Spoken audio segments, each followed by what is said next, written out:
in this video, we're going to look at steeking, what it is, where you might want to use it, and how to incorporate it into your knitting projects, the different steps that are involved.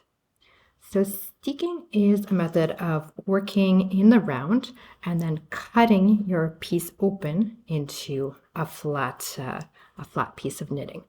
So this is often used in stranded color work where you may want to always see the right side of the work as you're knitting. It's often easier to follow charts when you can see the right side rather than the wrong side. So it's often used for garments like cardigans where you knit the entire body in the round and then cut the front of the cardigan, or for armholes, again, where you knit in the round and then cut open the armholes to leave space for the sleeves. But it can be used in many places, even if you just want two flat sections of stranded color work and you want to knit them as one piece, or one flat piece that you knit and then open out. So a steek is a bridge of stitches. So you have your patterned part of your project, and then the steek stitches are added on top of these, or in addition to your pattern stitches. So it's usually between 3 and 11 stitches, depending on your pattern, how thick the yarn is. And here you can see we have 7 steek stitches. So here they're done in stripes. You may often also see checkerboard. Sometimes steeks are worked in a checkerboard pattern. So in the stranded section of your knitting, you would always alternate 1 stitch of each color just to keep that steek separate and going. If you were knitting a solid round of your pattern, then of course you would just knit straight across the steek stitches. And steeks are usually knit in stockinette stitch. I have seen the occasional time when they've been worked in reverse stockinette, but generally you'll see them in a pattern in stockinette. And why does steeking work? Why is it okay to cut our knitting? Now, if you cut your knitting horizontally, it is definitely going to run and unravel, so you don't want to do that. But when you cut vertically, as you can see here, I'm going to cut right up through my stitches here. And you can see that it doesn't tend to fray or run along these vertical stitches. So it's actually fairly stable. Now, of course, we are going to cover how to reinforce your steek to give it a little bit more security, but in general, steeks are, always steeks are worked vertically. You're never going to cut your knitting horizontally across the stitches. It's always going to go up a row. The other thing to mention is that steeking is traditionally done with a non-superwash wool. And this also gives it some stability because there's a little bit of stickiness, a little bit of grabbiness to the wool, so it will hold together. And then even over time, you may notice that the edge of the steek gets a little bit felted, and that's completely fine. It just becomes stronger over time. It is possible to steek with other types of wool or other types of fibers, and there you might want to be a little bit more careful about how you reinforce it. We're not going to cover that today.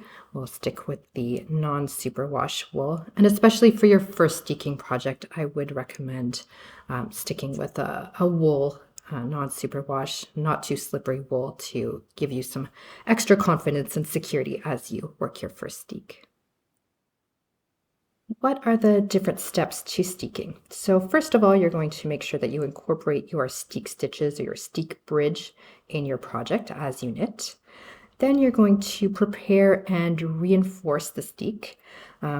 Personally, I like to block my project first, or at the very least, seam block my steek stitches. There are various opinions on this. Some people always block first, some people never block. I will leave that up to you to explore and make your own decisions. But if you do want to block your project first, you would do that. Then you would reinforce your steek, and we'll look at 3 different methods. We'll cover needle felting, crocheting, and hand sewing. So those are the 3 that we will cover in this tutorial. There are a couple other alternatives, which would be doing nothing, just leaving your steek without any reinforcement. That's good if you have especially sticky wool. or machine sewing, which if you have a sewing machine, you could certainly reinforce that way, but we won't cover that today. Then after you've reinforced, you're going to cut the steek, and this is actually the quickest part of the whole project is the cutting. And then after you've finished, we'll look at picking up stitches along the steek edge and finishing the inside. One method of reinforcing your steek is to use needle felting. So to needle felt, you need a special needle. You probably can't see here, but there are actually little textures, little barbs on this needle that will felt the wool. So it's not a regular needle. And you can get, this is just a single needle. You can also get tools that would come with 3, 5, 7 needles to felt a little bit faster. We're just doing a small steek, so this is completely fine. And you do need something to put underneath your knitting so that you're poking the needle into something as you go. So this is just a piece of foam. You can get special needle felting pads or brushes, or just a kitchen sponge or something like that could work too. Just something that you can put, because I'm going to put it in between my layers of knitting, because I only want to felt along the steek here. And then as I go, I'm just going to poke up and down along that steek. So as I work this needle felting, I want to make sure to stay within these steek stitches. Really, you only need to felt the center stitch and maybe the 2 stitches on either side. You can go wider, of course, if you want to, but don't go beyond the edges, especially in between the last steek stitch and the first stitch of your pattern, because we are going to pick up stitches there later, so we don't want that to be all felted. We want it to stay within those bounds. So we'll just take a little check. You can see how this part here is starting to get quite felted. And the nice thing about needle felting is that you actually don't even see it on the right side. It looks just nice and beautiful on the right side, and on the wrong side you can see that it's starting to get matted and felted together, which will make a nice secure steek when we cut it open. It will be less likely to open up or fray in any way, because all of the ends that are cut will already be felted together. So you would just continue working your way up all the way to the top of the steek. And we'll just look here. You can see this is the little sample that I cut earlier, and I had needle felted along the bottom section, but not along the top. So you can see that even though neither of them are in any danger of unraveling, this is a much more cohesive piece of fabric where all the little ends are joined in, they're kind of enmeshed in that felt, and here the ends are still separate little pieces. So there's a little bit more stretch here, a little bit more looseness. This is a little bit more stable and secure. Another method for securing the steek before cutting is to work a couple rows of single crochet, one on either side of this center stitch, to secure it, and then cut between the crocheting. So in order to work this method, you'll need a crochet hook that is the same size, or ideally a little bit smaller than the needle size that you used for your project. And you also need a few yards of a strong yarn. So you want it to be a little bit smaller than the yarn that you used for your project. So here I've used a sport weight. So I've got a couple of fingering weight yarns as options. Ideally, a non-superwash wool is nice here, but a stock yarn, even if it has a little bit of nylon or superwash, is going to work just fine too. For the purposes of this demo, I'm going to use a contrasting color, but you could use a similar color if you wanted it to be less obvious. Of course, it's going to be on the inside of your project, so you won't necessarily see it, but that's an option. So the first thing that you're going to do is to create a slip knot and put that on your crochet hook. And then you're going to look, so here is the bottom, my cast on edge of my knitting, and the steek, the cut is going to go right up this center white stitch. So I'm going to join my yarn at the bottom, the base of this pink stitch right here. So I'm going to insert the needle from the front to the back, pull up a loop from behind and then pull it through to secure my stitch. Then I'm going to be working in pairs, working 1/2 of that center stitch and 1/2 of the pink stitch along the side. So I'm going to put my crochet hook under 2 strands, 1/2 of the pink stitch, 1/2 of the white stitch. And I'm going to bring the yarn through both of those loops, wrap it around and pull it through both loops on my hook. So crocheters, you'll recognize this as a single crochet. So again, going through the 2 halves, bring the yarn underneath and through, then wrap it around and pull it. So you're going to do that all the way up to the top, and you want your crocheting to be tight enough that you're not flaring out, that this edge is going to be the same length as your knitting. It's not going to flare out, but not so tight that you're pulling it in. So trying to match that tension as you go. So here's where having a slightly smaller hook and slightly smaller yarn is going to be easier to do that than if you're using the same size as you're knitting.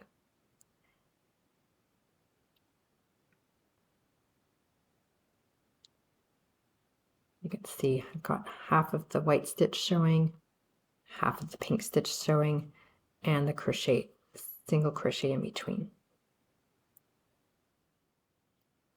Now that I'm almost at the top edge, I'm going to join these last pairs of stitches, and then I'm just going to secure the yarn at the top of that pink column. So just going around that edge, and I'm going to cut this yarn and fasten it off. From here, I'm going to turn the whole thing around, and now I'm going to do exactly the same thing, but working down this column. So joining the other 1/2 of the white stitch with 1/2 of the pink column on the other side. So for the second 1/2 of the crochet, again, we'll start with a slip knot on the crochet hook. You're going to join again in the pink column to the side of your center stitch, and then working that pink stitch and the white together, folding it as you go. You can really see those pairs of stitches.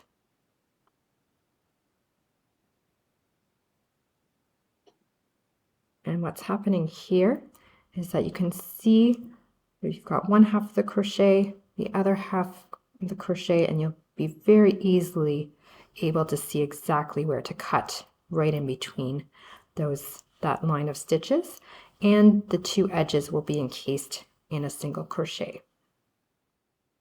Here I am at the end of that second side of crochet stitches, and I'm just going to secure that last stitch in the bottom of that pink column, cut the yarn and fasten off. And there's your steek, reinforced by crochet on both sides. See the 2 sides, ready to snip right up the center. Another method of securing your steek before cutting is to use a sewn backstitch.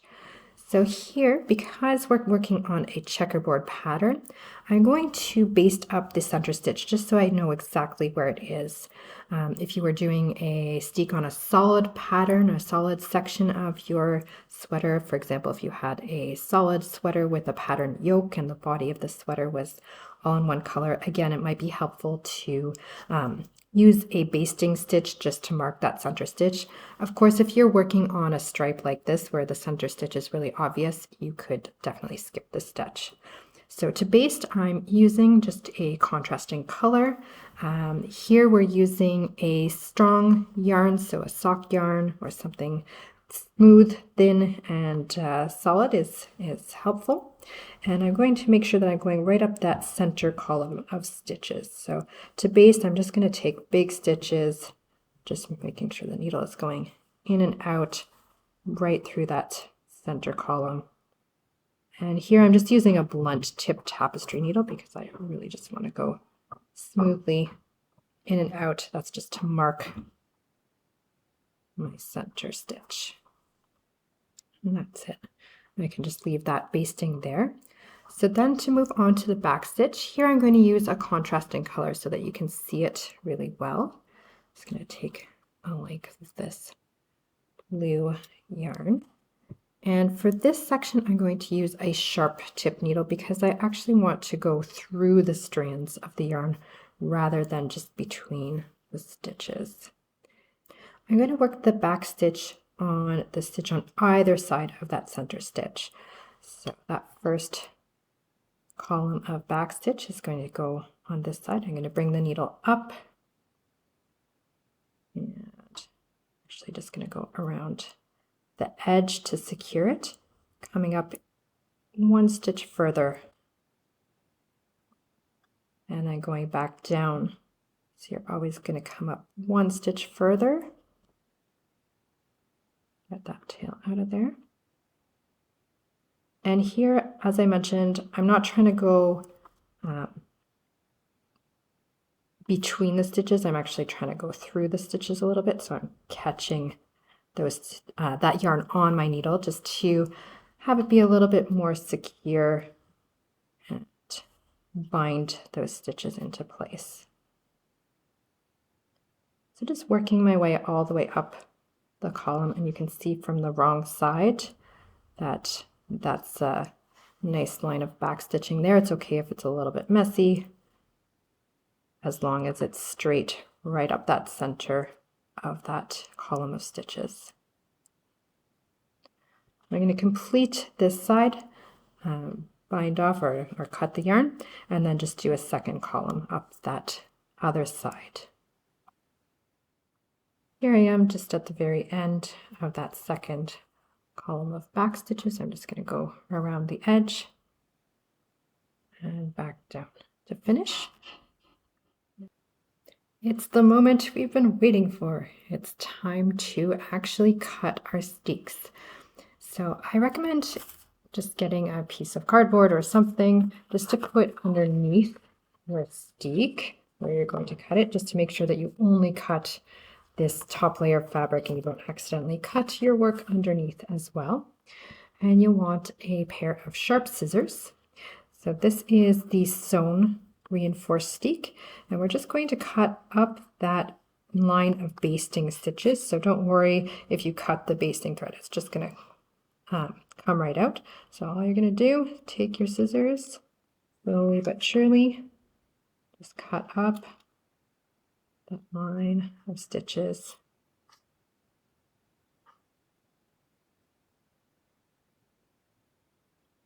Ta-da! Now you can see there's some little bits. Those can just get taken out. The sewn part will stay in there, and that's helping to hold that steeked edge nice and stable. And there you have your first steek. Our second steek that we'll cut is the needle felted one. So here again, we're just going to cut right up that center line of white stitches. So taking your scissors, snipping bit by bit.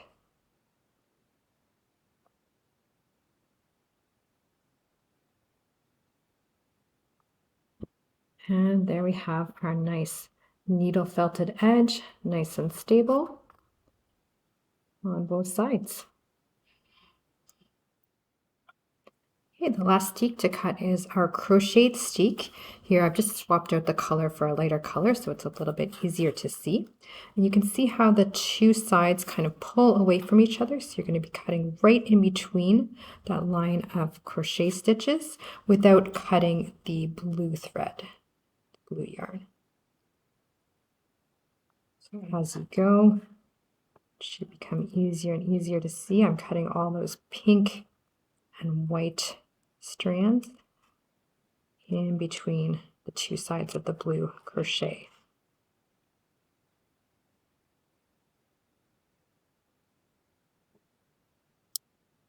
There we go, and you can see how the steeked edge is nicely encased in that crochet on both sides. Here we are with our swatch now cut into 3 separate pieces with the steeks on each side. So when you work steeks in your knitting, usually you're going to pick up stitches along the edge. So this could be either for a button band, in the case of a cardigan, or for example, if you cut open the armholes and you're knitting the sleeves from the top down, you would pick up stitches along the steeked armhole. So where we're going to pick up those stitches is between this last steek stitch and the first stitch of our pattern. So the steek is going to get folded towards the back like this, and we're going to pick up the stitches right along that row. So here I'm going to use a slightly smaller knitting needle and some of our pattern yarn. And I'm going to insert the needle from the front to the back right in between those 2 knit columns. And I'm going to keep the yarn at the back of the work and pick up a knit stitch. And I'm going to go in the next, wrap it around, and bring the yarn to the front. I'm going to continue going along, working up between those 2 columns of stitches. Now, how many stitches you pick up per row depends a little bit on your pattern. It may tell you exactly how many, or if you're knitting a rib versus a stockinette stitch, that will affect how many stitches you pick up. So maybe 3 out of every 4 rows or 4 out of every 5 rows. You'll need to figure out what the right ratio is depending on your project. So here I'm going to pick up about 4 out of every 5 rows. So I've done 4. I'm going to skip the next stitch and continue along. So I'm doing this with a knitting needle. You could also, if you find it easier, do this with a crochet hook and then transfer the stitches to your knitting needle. Here I am right at the end of the row, so I'm going to pick up that last stitch right at the very edge, and then I would be ready to turn and work my way back in the garter stitch, rib, stockinette, whichever your pattern says. So here I'm just going to knit a couple rows of garter stitch and bind off. So here I've finished. I've just done a couple rows of garter stitch as edging for this practice swatch. And you can see here's the steek turned to the wrong side. That was our felted steek. So it's exactly the same if you're doing one of the other methods, whether it's the crochet, you would still do exactly the same thing, picking up the stitches along here, or for the checkerboard, again, right between that first row of the checkerboard pattern and the first row of our pattern stitches where you would be picking up the stitches to create that edging. So the last step of our steeking process is to finish the steeked edge. So this is optional depending on how wide or narrow your steek is or what the edging is. You could just leave it. So for example, if I had a really thin steek with the crocheted edge on the inside of a garment, I might not do anything. I might just leave it exactly as it is, just weave in these last couple ends and call it a day. Depending on where your steek is and if you want to tack it down, then one way to do that is to sew it just with an overcast stitch. So here I'm going to use a contrasting yarn just so you can see what I'm doing, but for a more subtle look, you could definitely use the pattern yarn or matching yarn so that you don't see it as much. So if I want to tack my steeked edge down so that it's not flapping around, all I'm going to do is take my needle and thread, or needle and yarn, bring it up in that steek, tuck that little tail to the inside, and I'm just going to grab just a little strand from the back of my knitting and then across here. So again, grabbing a little strand and coming up, not pulling too tightly. You don't want to pull the edge of the yarn into your steek, pulling it in. You just want to very gently tack it down. So just with an overcast or a whip stitch. And here you can really see it because of that contrasting yarn, but it would be much more subtle with a matching yarn.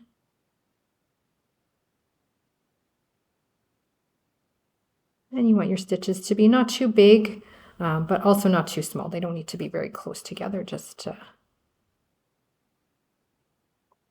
every few stitches along that edge. And that's going to hold your steek in place. A couple other options, which we won't cover in this video, but we will link to in the tutorials, would be to actually cover up the edge of the steek with a ribbon. This is, so you would sew a ribbon just over this edge on the inside of your garment. So this is really good for something like button bands on the front of a cardigan, where you want them to be stable and they don't need to have a lot of stretch. This would not be so great around an armhole of a garment where you do need it to have that stretch, and a ribbon wouldn't allow that.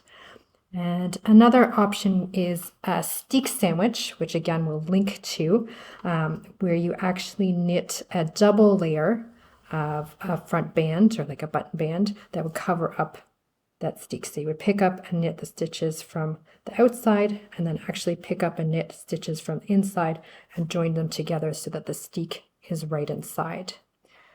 And then one more method that you could use if you were using the needle felting method of preparing your steek is actually to cut down, trim your steek down so it's quite narrow, and then just needle felt a little bit more to secure the two layers of the steek, or the steek to the layer of the body. So I'm going to do that here. I'm just going to trim down to create an even more narrow steek that we had. This is the one that I've needle felted already. And then with my block underneath, just going to add a little bit more felting into that seam.